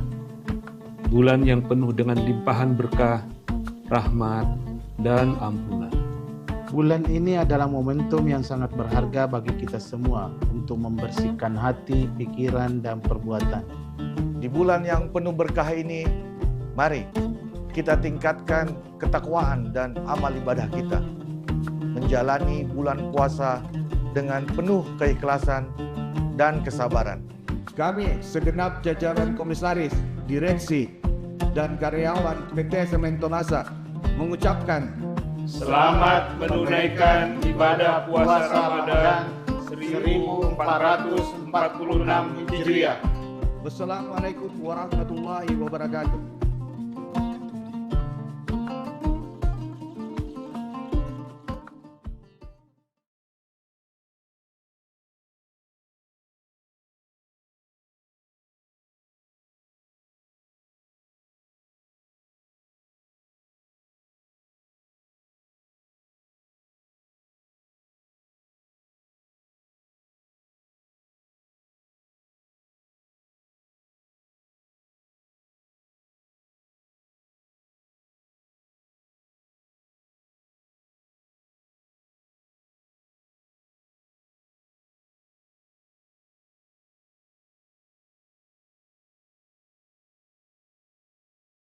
Assalamualaikum warahmatullahi wabarakatuh. Selamat sore Tribuners dimanapun Anda berada.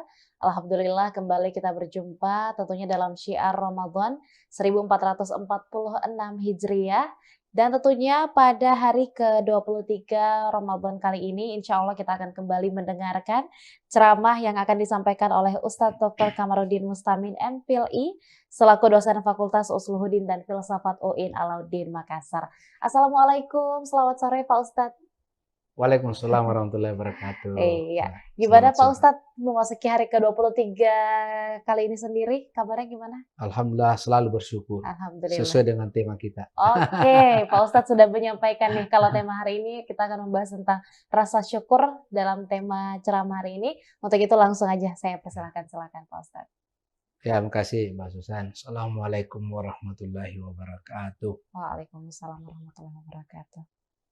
Alhamdulillah, alhamdulillahilladzi arsala rasulahu bil huda wa dinil haq liyuzhirahu ala dini kulli wa kafa billahi syahida wa kafa billahi alima wa kafa billahi wakila. Para pemirsa Tribuners yang dimuliakan Allah Subhanahu wa taala, pembahasan kita kali ini tentang syukur. Jadi syukur lawannya adalah kufur. Di dalam Al-Quran surah Ibrahim ayat 7. La in syakartum la azidannakum wa la in kafartum inna azabi lasyadid. Jadi rumusnya kehidupan itu, kalau kita pandai bersyukur kepada Allah, la azidannakum. Allah tambahkan nikmatnya. Tetapi justru sebaliknya, kalau kita kufur, kita ingkari nikmat Allah, inna adzabi lasyadid, kata Allah sesungguhnya azabku sangat pedih. Nah, syukur ini harus ada 3 hal yang harus menyertainya. Yang pertama disertai dengan niat. Karena kata Nabi, innamal a'malu binniyat. Yang kedua disertai dengan ucapan. Ada rezeki, dia ucap alhamdulillah. Naik jabatannya, alhamdulillah bersyukur. Dan yang ketiga perbuatan. Jadi jangan hanya niatnya, ucapannya, tetapi perbuatannya tidak bersyukur. Lulus, alhamdulillah saya lulus. Yang paling tinggi derajatnya itu adalah niatnya, kemudian ucapannya, kemudian diaplikasikan, undang temannya syukuran. Ya, jadi syukur itu 3 yang tidak bisa kita pisahkan ya. Jadi niat, kemudian ucapan dan perbuatan. Ya, dan nikmat Allah itu macam-macam. Ya, ada diberikan nikmat itu lewat harta. Jadi kalau Allah titip harta kita, harta Allah sama kita, itu harus dijaga dengan bagus. Jangan justru harta itu membuat kita melampaui batas, sombong. Karena memang dalam Al-Quran, innal insana la yatgha, ketika manusia dikasih posisi kelebihan, la yatgha, ada kecenderungan melampaui batas. Menganggap enteng orang di bawahnya. Ini harus kita sadari. Ya. Yang berikut, ada orang diberikan nikmat itu jabatan. Jadi jabatan itu ketika kita mendapatkan posisi jabatan itu harus disyukuri. Ada ulama berkata, kalau ada orang dikasih jabatan baru dicintai sama rakyatnya, maka itu adalah jabatannya adalah nikmat. Tetapi ketika dikasih jabatan, dia menyalahgunakan jabatannya, maka itu bukan nikmat tetapi laknat. Yang berikut ada orang dikasih nikmat itu keturunan. Jadi anak itu adalah nikmat, keturunan. Coba ada teman saya, sudah puluhan tahun, sampai sekarang belum ada anaknya. Jadi kalau kita dikasih anak, peliharalah anak itu dengan bagus. Sekolahkan, mulai TK, SD, SMP, SMA, masuk perguruan tinggi, sampai dapat pekerjaan, sampai menikah. Baru kita keluar dari tanggung jawab. Ini harus dipelihara. Karena kalau tidak dipelihara dengan bagus, keturunan kita tidak pelihara dengan bagus, jangan sampai nanti ini menjadi pertanyaan di hari kemudian. Gara-gara anak kita dihalangi masuk surga. Oleh karena itu, kita syukuri kalau kita dikasih anak keturunan. Yang berikut, nikmat Allah itu termasuk nikmat sehat. Alhamdulillah saya bisa berada di studio ini bersama Mbak Susan, para pemirsa yang ada di rumah. Kita mendengarkan ceramah saya, itu nikmat itu karena kita masih dikasih pendengaran. Coba bayangkan orang tuli itu. Tidak bisa mendengarkan dengan bagus, tidak bisa melihat dengan bagus. Ini harus kita syukuri. Ya, makanya kalau dikasih nikmat, kita tidak boleh kufur. Termasuk nikmat sehat ini harus dijaga kesehatan kita. Ya. Jadi termasuk kesehatan harus dijaga, ya, minum vitamin, kalau lalu capek, apalagi dalam keadaan puasa, itu harus dikontrol kesehatan. Karena kesehatan itu adalah nikmat. Para pemirsa Tribuners, sebelum saya mengakhiri ceramah saya, ada kisah begini. Ada 3 orang punya masalah. Yang pertama, buta. Yang kedua, botak. Yang ketiga, dikasih penyakit kulit. Apa kata orang buta ini? Kalau saya sembuh dari buta saya, mata saya akan bersedekah dengan unta. Orang botak berkata, kalau saya tumbuh rambutku ini dengan bagus, saya bersedekah dengan sapi. Dan yang ketiga, orang kena penyakit kulit, kalau kulitku sembuh dengan bagus, saya bersedekah dengan kambing. Tiba-tiba diutuslah malaikat dalam bentuk manusia. Coba pergi kau menagih ini. Ternyata ditagih, bilang saya tidak pernah berkata demikian. Berarti orang seperti ini mengingkari nasarnya. Ini termasuk orang kufur. Oleh karena itu, kalau kita dikasih amanah oleh Allah, kita syukuri. Ya, kita syukuri. La in syakartum la azidannakum wa la in kafartum inna adzabi lasyadid. Oleh karena itu, mari kita pandai menjadi orang-orang bersyukur. Saya kira demikian, Mbak Susan. Terima kasih. Baik, sama-sama Pak Ustadz. Dan juga tentunya Tribuners, jangan lupa atas segala yang telah kita raih, atas segala bentuk nikmat yang diberikan oleh Allah Subhanahu wa taala, kita harus senantiasa untuk bersyukur atas itu. Jadi jangan buru-buru berbangga diri ya, Pak Ustadz. Jangan lupa seluruh nikmat yang diberikan kepada kita itu tak lain dan tak bukan adalah rezeki dari Allah Subhanahu wa taala. Maka dari itu jangan lupa untuk berterima kasih dan juga tentunya bersyukur atas segala yang telah kita dapatkan hingga hari ini. Terima kasih. Saya kira ada lagu Mbak Susan, syukuri apa yang ada. Ya, syukuri apa yang ada. Jangan ada apanya. Jadi memang kita harus menyukuri apapun yang telah kita terima dan kita raih dalam kehidupan kita sehari-hari. Terima kasih banyak Pak Ustadz sudah bersedia untuk membagikan ceramahnya pada hari ini. Terima kasih banyak juga untuk Tribuners yang masih setia menyaksikan Syiar Ramadan 1446 Hijriah di episode kali ini.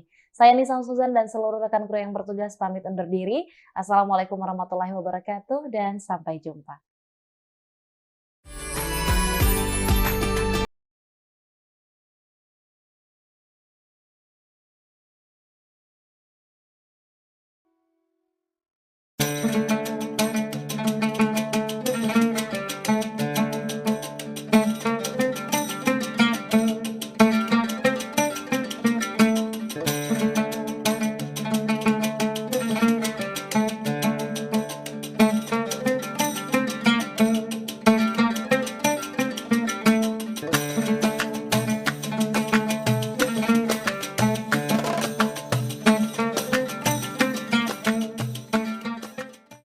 Assalamualaikum Tribuners, kembali lagi bersama aku Tita di program Mengabuburit Asyik. Nah, kali ini aku sudah berada di salah satu masjid yang menjadi ikon di kota Solo. Dari luar aja kita bisa lihat bangunannya mewah dan megah banget. Masjid Raya Syekh Zayed. Langsung aja kita eksplor ke dalam.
Ada sejumlah aturan yang wajib ditaati untuk pengunjung Masjid Syekh Zayed ini.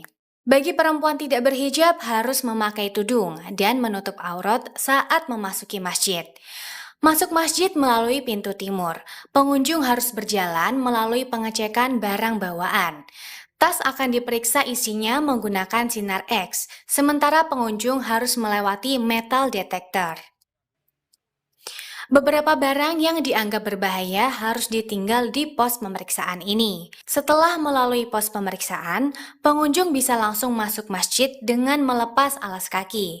Oke Tribuners, saat ini aku sudah berada di tengah-tengah, halaman tengah dari Masjid Raya Syekh Zayed nih. Dari pintu depan kita masuk langsung disambut dengan kubah utama, tempat sholat dari Masjid Syekh Zayed ini. Terus di sekelilingnya juga ada menara-menara. Ada 4 menara di bagian kiri, kanan, dan juga depan. Tentu aja menara-menara di sini memiliki fungsinya sendiri-sendiri. Nah, untuk pijakan kaki saat ini aku berada di atas batu marmer. Jadi memang sangat sejuk sekali. Arsitektur dari masjid ini tuh juga kental banget dengan gaya-gaya bangunan di daerah Timur Tengah. Masjid Raya Syekh Zayed ini benar-benar dibuat mirip ya, persis, bagaikan copy paste dari Syekh Zayed Grand Mosque di Abu Dhabi. Benar-benar mewah dan juga megah banget Tribuners. Nah, terus Tribuners, di sebelah utara masjid ini itu adalah akses buat jamaah wanita menuju ke tempat berwudu dan juga toilet. Lalu di sebelah selatannya juga sama, ini khusus untuk akses jamaah pria menuju ke tempat berwudu dan juga toilet. Masjid Syekh Zayed ini ya Tribuners, bangunan dari masjid ini materialnya memang didatangkan langsung dari Italia. Jadi memang benar-benar terasa kemewahan dan juga kemegahannya.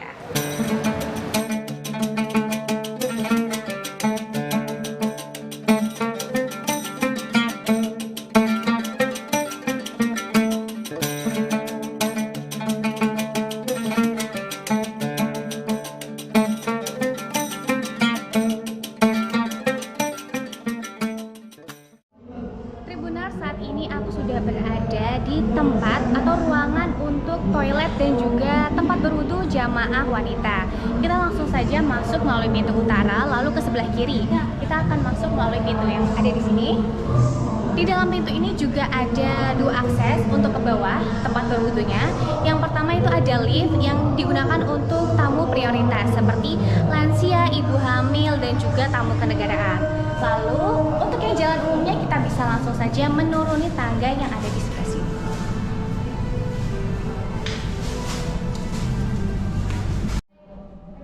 Langsung aja kita turun ke bawah. Jangan khawatir karena ruangan toilet dan juga tempat berwudu di tempat jamaah wanita ini sangat luas sekali ya Tribuners. Bisa kita lihat langsung.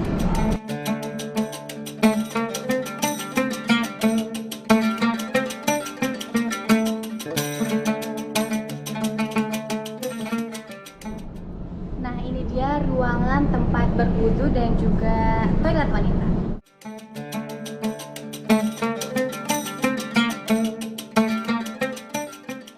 Sangat luas sekali ya Tribuners.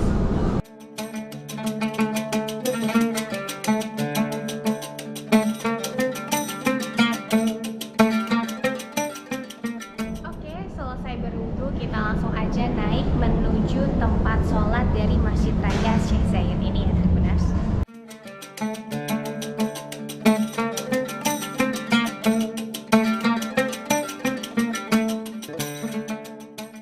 Dari pintu tempat berwudu tadi kita langsung saja menuju ke sebelah kiri bagian tempat sholat jamaah wanita.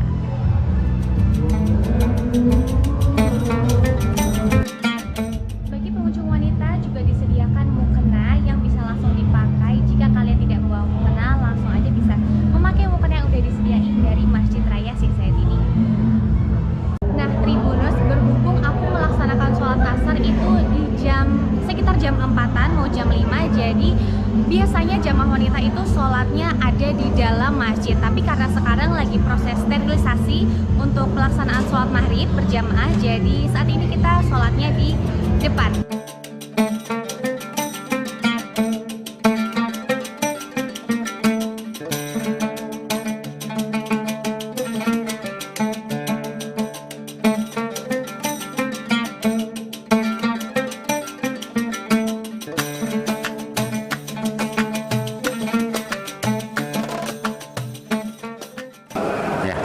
Jadi masjid ini pada awalnya adalah sebuah hasil persahabatan antara Syekh Muhammad bin Zayed yang waktu itu putra mahkota Uni Emirat Arab, sekarang Presiden Uni Emirat Arab, dan Pak Jokowi yang waktu itu adalah Presiden kita tercinta, Presiden Republik Indonesia. Jadi namanya ini adalah Masjid Syekh Zayed, itu adalah nama pendiri Uni Emirat Arab, sekaligus presiden pertama kali Uni Emirat Arab. Jadi ini masjid ini kayak copy paste gitu, cuma besarannya lebih kecil ya, gitu, dari Masjid Syekh Zayed yang ada di Abu Dhabi.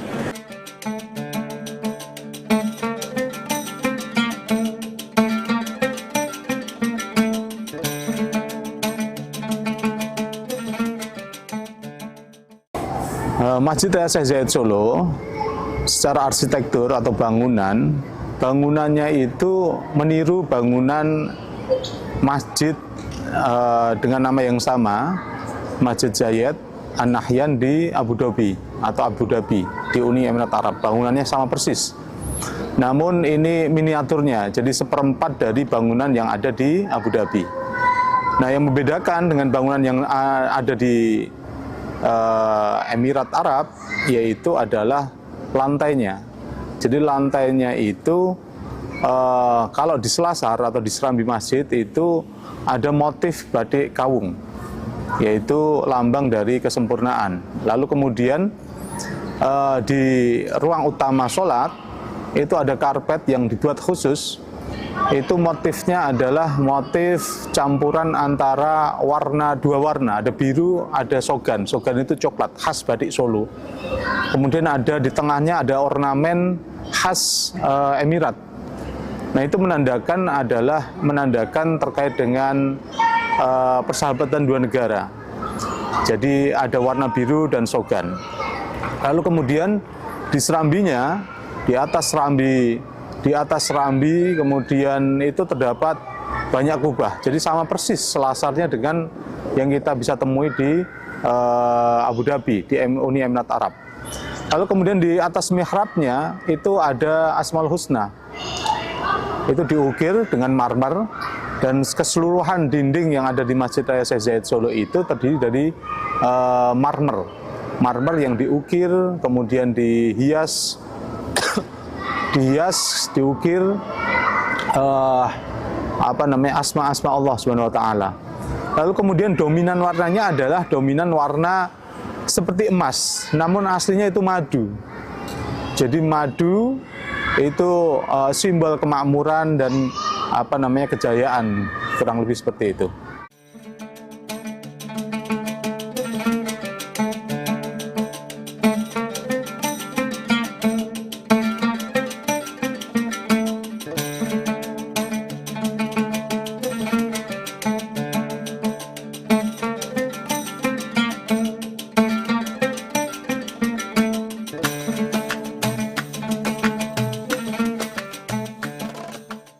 Di Masjid Raya Syekh Zayed Solo juga ada Al-Quran, yaitu Al-Quran hibah dari Pak Jokowi yang ditulis oleh Unsik. Unsik itu berarti Pondok Pesantren Kalibeber, Wonosobo, Pondok Pesantren Al-Quran. Nah, itu udah ada tulisan tangan yang baknya, bismillahnya itu ditulis sendiri oleh Pak Jokowi, kemudian sin di akhir ayat itu ditulis oleh Pak Jokowi juga. Jadi dimulai oleh Pak Jokowi, kemudian diakhiri oleh Pak Jokowi. Itu disimpan di Masjid Raya Syekh Zayed Solo. Kapasitas Masjid Raya Syekh Zayed Solo kurang lebih itu sekitar 15.000 jamaah, mampu menampung 15.000 jamaah.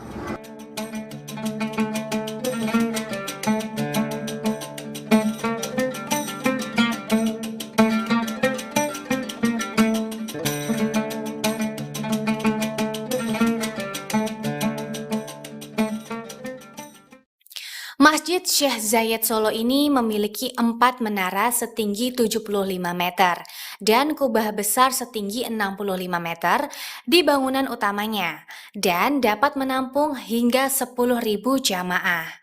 Kebanyakan wisatawan akan bersantai di halaman teras utama Masjid Syekh Zayed dengan pemandangan kubah utama. Tak hanya dari Indonesia, bahkan turis mancanegara datang untuk melihat kemegahan masjid ini, sekaligus merasakan suasana Ramadan 2025. Salah satunya adalah Osamu Ikeda, turis asal Jepang. Okay, my name is Osamu Ikeda. I come from Japan. I'm a lecturer of the university in Japan. Nice to meet you, everyone. This is first time to enter the mosque. This mosque is very huge. I think last time I came to here, I just look around outside. The mosque, the night scenery very beautiful, so I got a strong impression. So in this time, I want to enter. But to be honest, the Ramadan season, the other season, I don't recognize. But I understand everyone enjoy and strong than their mind under the Ramadan. Yeah, of course. Here is I think this mosque is a representative of the Solo, and I wanted to go to the palace. However, unfortunately, today is closed. Solo the culture, I think the historical place here, セバーよジョグジャカルタ。